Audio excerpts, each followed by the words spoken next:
In this video, we're going to show you how you can actually paint a stripe in a bedroom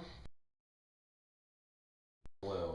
And we're going to explain to you the simple process of how we created this little fun stripe for a children's room. And we've got a dark blue color here and a light blue color right here that's above it. And the first thing we did is we actually rolled a flat, and it's a P2 gray primer, flat primer on the wall from Sherwin-Williams. We rolled that primer on the wall and that dried in about 20 minutes.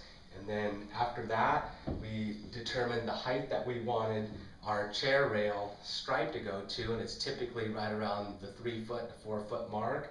But you're going to just go around with a tape measure, drop it to the floor, and just put little marks around your room at the height that you want your stripe to be, and put those marks about 2 inches above where you want it to be.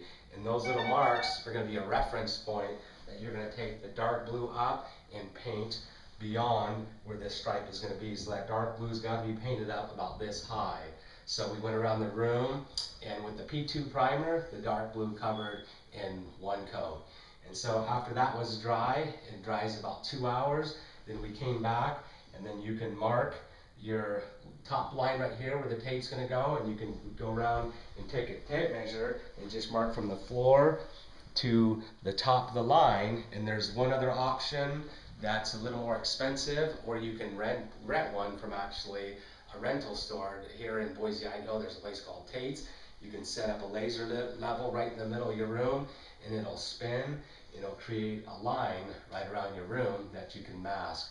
But the cheapest, simplest way, run a tape measure to the floor and just hold that tape measure and start making little marks all around your room at the height that this line's going to be right here. And then we actually use what's called a chalk line, and the line pulls out and is a string, and we'll hold it from one corner of the room to the other corner of the room. And you'll want to make sure that line is in line with all the little hash marks that you made at that same height, going all the way around. And then you're going to take and pull and snap your line, and it's going to create a little red chalk line right there. And then you're going to run your piece of tape all along, and we actually use frog tape, and the green frog tape will be run all the way around over the top of the dark blue. And then we're going to do the same thing, create marks at the height and of this bottom line. And so we're going to go and put little hash marks all the way around the room, and we typically do it about every foot, every 2 feet, and that's going to give you little tiny marks and a reference point to snap your next line. And then your next line, you're going to take and snap a line, and then you're going to run your frog tape along that next line right here. And so you're going to have 2 pieces of tape that's going to create this center portion that's going to be painted right here.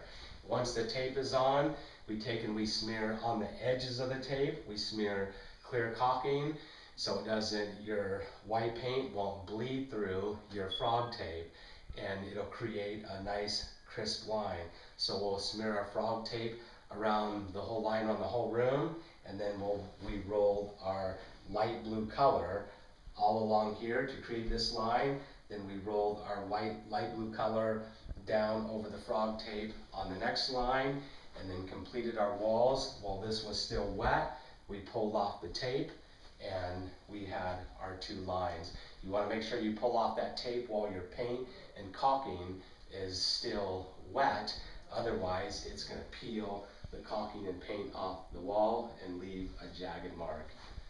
And that's the process that we went through creating these stripes in this bedroom.